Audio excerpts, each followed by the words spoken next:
Morjesta.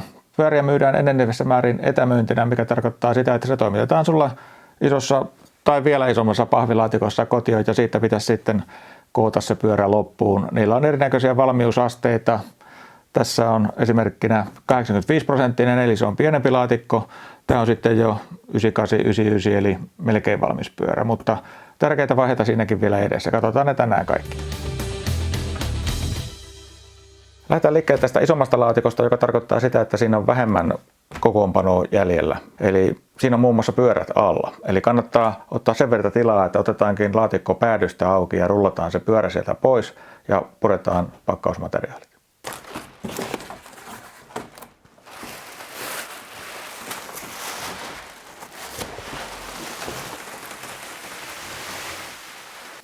Tietysti on hyvä tarkistaa jo ihan päällimmitäkin, ettei siinä mitään isompia vaurioita ole siinä pakkauksessa, mutta kyllä se yleensä se kuriirikin sen jo sitten on huomannut, jos siinä semmoisia, mutta nehän, jos tämmöisiä tapauksia tulee, niin nehän on sitten heidän vastuulla. Sitten kun teräaseita käyttää, niin täytyy olla varovainen, ettei kolhe sitä pyörää.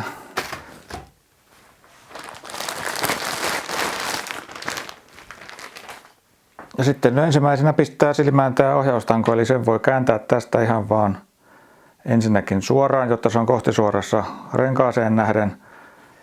Kiristetään näitä ohjankannattimen pultteja sen verran, että tämä ei lähde enää pois kääntyy vinoon, kun me tuota ohjaustankoa muuten säädellään. Mielellään tämmöisellä momenttiavaimella.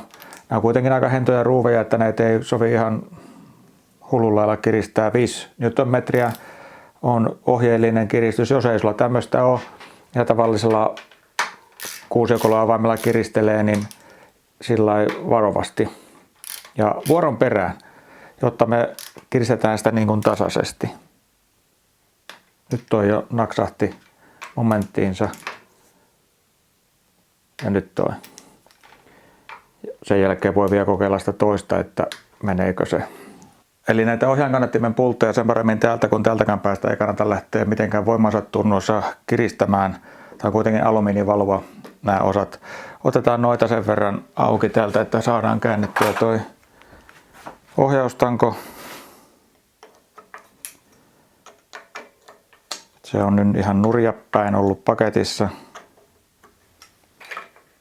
Näissä on monesti jokin keskitysmerkki tässä, mistä nyt saa vähän osviittaa, mille kohtaa se laitetaan. Ja sama juttu näillä tosiaan, että vuorotellen, jotta nämä kappaleet kiristyy tasaisesti. Ja sitten voi sen lopullisen momentin katsoa momenttiavaimella, jos on.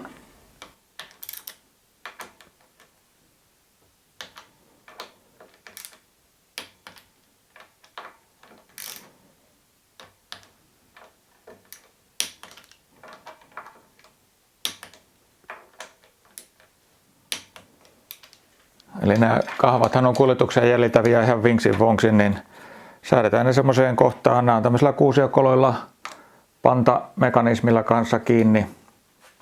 Eli jarrukahva pitäisi olla sillä, että se ranne on ikään kuin suorassa, että siihen ei tule mutkaan kun sä ajat. Sitä voi toki sitten jälkeenpäinkin säätää, kun vähän tulee ajokokemusta, mutta laitetaan nyt suurin piirtein oikein heti alkuun.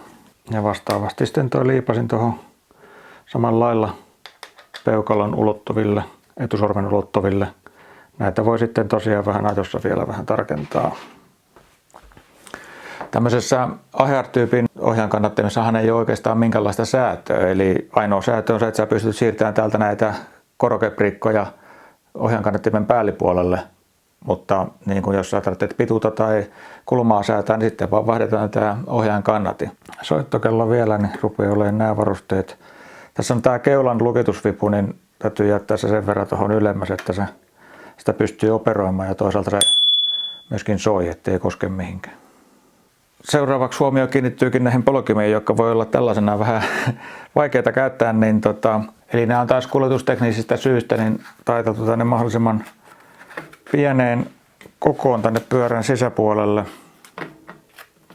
Ja nyt ehkä päivän tärkein oppi on se, että polkimet on erilaiset. Ne on merkattu L ja R, left ja right. Vasemmanpuoleisessa polkimessa on niin sanotusti vääränkätinen kierre, oikeanpuoleinen poljin on normaalilla kierteellä ja laitetaan niihin vielä vähän vaseliinia, niin saadaan sitten joskus poiskin.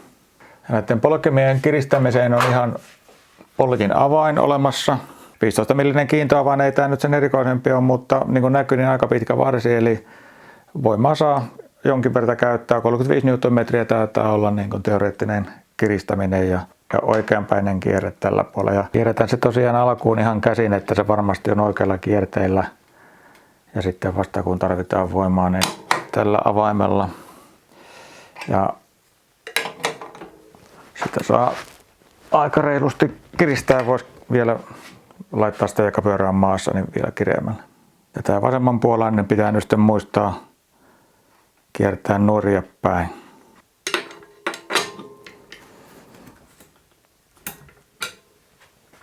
Nyt tietysti kun meillä on pyörä tässä telineessä, niin on hyvä paikka testata käydä vaihteet lävitte, että ne toimii niin kuin pitää.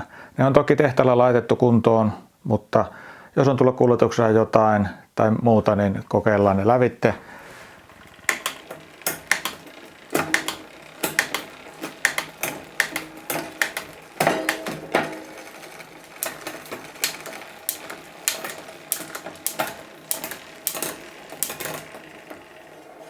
Takaa näyttää menevän hienosti ja myös edestä. Yleensä jos vaihteessa tulee tässä vaiheessa jotain probleemaa, niin se on useimmiten se, että vaijeri on asettunut vasta paikalleen, eli sitä pitää vähän kiristää. Se kiristys voi olla täällä vaihtajan päässä, mutta ainakin täältä tämmöisestä suoratankoisesta löytyy täältä kahvan päässä tämmöinen kierrettävä barrel adjuster, jolla sitä vaijeria voi sitten kiristää vastapäivään, ihan niin kuin pulttia auki päin vetäisi, niin se vaijeri kiristyy. Samalla tietysti on hyvä katsoa, että pyörässä nyt jonkinnäköiset jarrut on. Toki tässä niitä nyt ei pysty täydellä teholla testaamaan, mutta että uskaltaako ajolle lähteä, niin tsekkaa sen verran, että kaikki on paikallaan niin kuin pitäisikin. Nestetoimisessa jarrussa nyt ei juuri ole oikeastaan mitään säätöä. Jos on mekaaniset jarrut, vannejarrut, niin niihin löytyy sitten omat säätöohjeensa. Sitten yksi asia, mikä pitää hoitaa ennen kuin koelenkille päästään, niin on oikeanlaiset rengaspaineet. Ne ohjeelliset painerajat on yleensä tässä renkaan kyljessä kerrottu, niin kuin tässä on 1,5–3 paaria.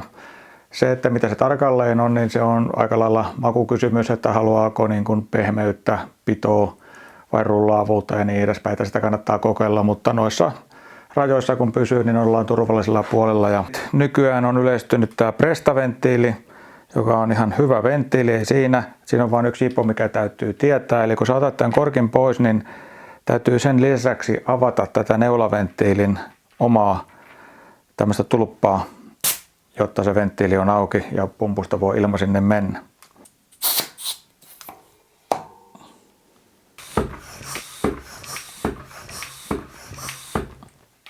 Ja sitten samalla lailla kun ollaan paineet saatu renkaaseen, niin pitää muistaa, että tämä venttiilin oma sulkijamekanismi ja laittaa sitten korkki. Itse asiassa presta ei tarvitse korkkia välttämättä, mutta laitetaan nyt kun se siinä on. Yksi juttu, mikä voitaisiin tarkistaa, vaikka se nyt on tehtaalla laitettukin, niin ihan varmuuden vuoksi, että noi pyörät on rungossa kunnolla. Tässä pyörässä näyttää nyt olevan tällä edessä niin sanottu läpiakseli, takana pikalinkku, niin nähdään molemmat. Kaikissa läpiakseleissa ei tämmöistä linkkumekanismia edes ole. Siinä voi olla vain niin kuusiokolokanta, jolla tämä akseli kierretään tällä vastapäässä olevaan kierteeseen, mutta silloin kun tässä on tämä linkku, niin tällä vastapään mutterilla tavallaan säädetään se kireys, että tämän pystyy kämmen pohjalla painaan kireellä. Se on oikeastaan siinä.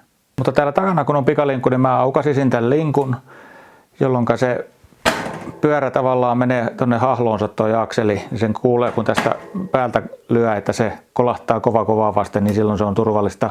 Toisin kuin tuo etupään läpiakselissa, niin tämä pikalinkku kun on auki, niin tämä pyörähän lähtee heti tästä niin kuin irti. Eli se täytyy oikeasti olla niin kuin sen akselin paikallaan. Ja samalla lailla se kireys niin kuin tällä vastamutterilla sitten säädetään, että se on kohdallaan ja kämmen pohjalla painetaan toi linkku kiinni. Sitten on vielä yksi toimenpide ennen kuin koelenkille päästään, satulan korkeuden säätö. Tuosta noin, ja taas se, muistetaan se kiristys 5 Nm, ei saa olla sen lujemmassa. Ja sitten tämä meidän pyörä rupeakin olemaan koeajoa vailla. Eli sitten käytännössä kokeilet justiin kahvojen asennot, satulan korkeudet, rengaspaineetkin, että ne on sitten sinun makuusi sopivat. Jos pyörässä on yhtään isompaa ongelmaa tässä kokoonpanon vaiheessa, tulee jotain ihan tenkapoota tai peräti rikkinäisiä osia, niin sitten vaan jälleen myyjään yhteys. He on sulle ehjän pyörän myynyt ja sellainen se pitää olla. Eli tämmöinen homma tämä on minimissään, jos sä niin kuin etämyynnistä pyörän ostat ja se sulle laatikossa toimitetaan, niin tämä on vähimmäishomma, mikä pitää sun tehdä. Jotain sävyeroja tietysti voi olla, että onko droppitankoa ja minkälaiset jarrut ja onko ketjuvaihde vai mikä, mutta niin kuin periaate on tämä. Sitten tämä toinen tapaus. Pienempi paketti tarkoittaa, että enempi kokoonpanotyötä jäljellä. Käydään tämä nyt tämän pyörän kasaus lävitte ja keskitytään niihin asioihin, jotka eroavat tuosta äskeisestä. Eli koska tässä on nyt enempi irtonaista tavaraa, niin otetaan tuosta päältä paketti auki ja nostetaan tavarat pois ja purjetaan pakkausmateriaalit.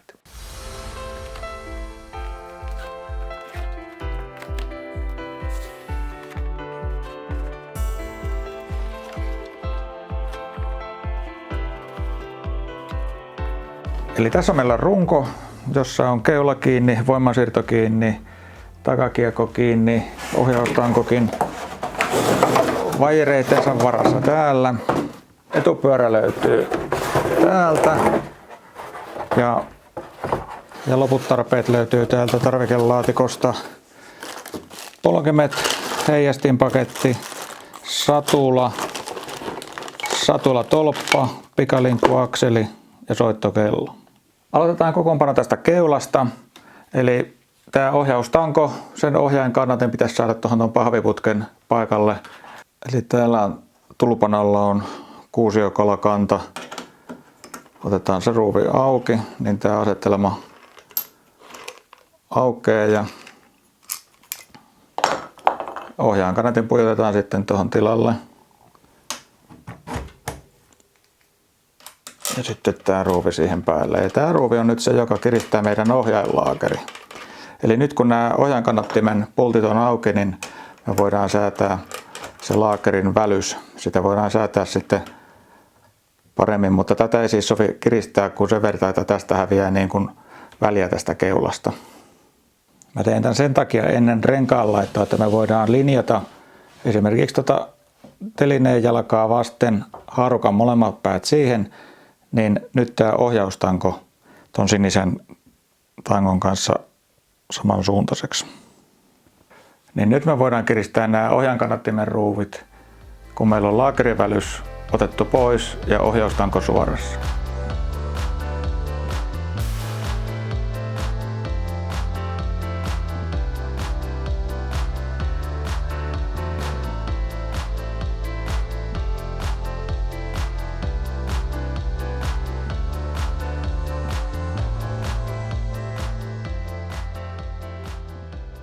Sitten voitaisiin laittaa tätä pyörää haarukkaan, niin tämä vipu tulee jarrulevyn puolelle ja nämä jouset, mitkä tässä akselissa on, niin kuuluu tosiaan näin päin, eli kärjet vastakkain. Silloin se toimii niin kuin pitää.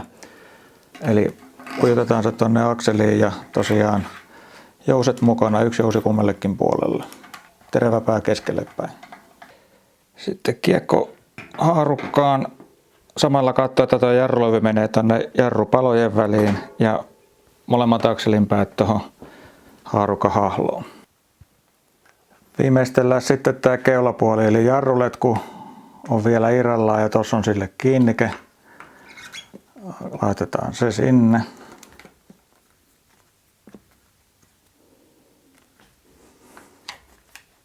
Sitten tämä keulan lukitusvivun, joka on siis täällä, vaijeri, tulee tähän. Eli aukaistaan tämä vaijerin pää, pujutetaan tuosta tuon holkin lävitte niin pitkälle kuin menee. Ja sitten kiristetään tuosta pienellä kuusiokolulla tuosta kyljestä.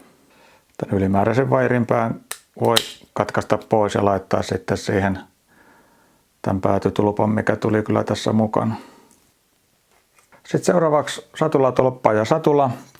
Tolppaa kun lähdetään laittamaan, niin sen pitää siis mennä vähintäänkin tuohon minimimittaan asti putken sisään, mutta kyllä sen pitää riittää, muuten on väärän kokoinen runko.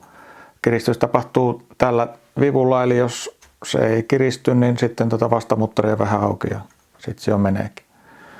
Ja nämä satulan kiskot pitää mennä näihin uriin, mikä täällä on, eli nämä 2 pulttia ensin auki sen verran, että saadaan satula paikalleen.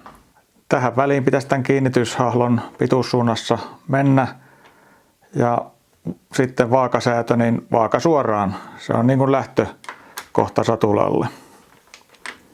Ja näissä pulteissa on 10 Nm ja sitten se ohjeellinen kiristys. Tehdään sekin nyt tällä momenttiavaimella.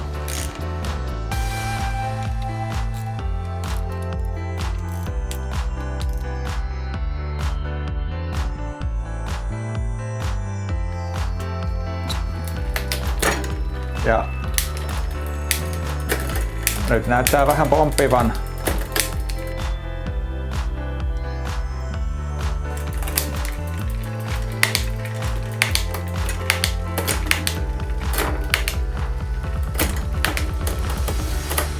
Pientä aikailua vielä, mutta meni jo parempaan suuntaan. Taisin kääntää vähän jo liikaa, eli vaikka en kääntänyt kuin puoli kierrosta, niin 4. kerros olisi riittänyt. Eli otetaan vähän takaisin ja sitten kokeillaan uudestaan.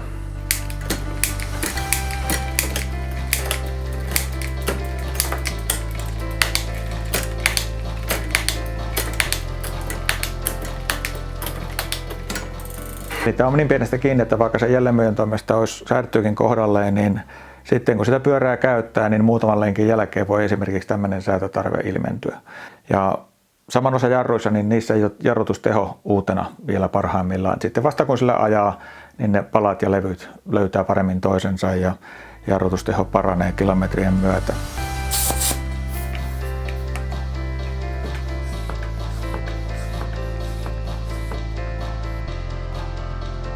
Ja sitten tämä pyörä rupeekin olemaan koeajo kunnossa vuorostansa. Olihan tuossa tietysti kun keula ja satulla pitää saada siihen matalaan boksiin mahtumaan, niin vähän enempi kokoonpanotyötä, mutta ei nyt loppujen lopuksi kokonaisuutena kauheasti enempää.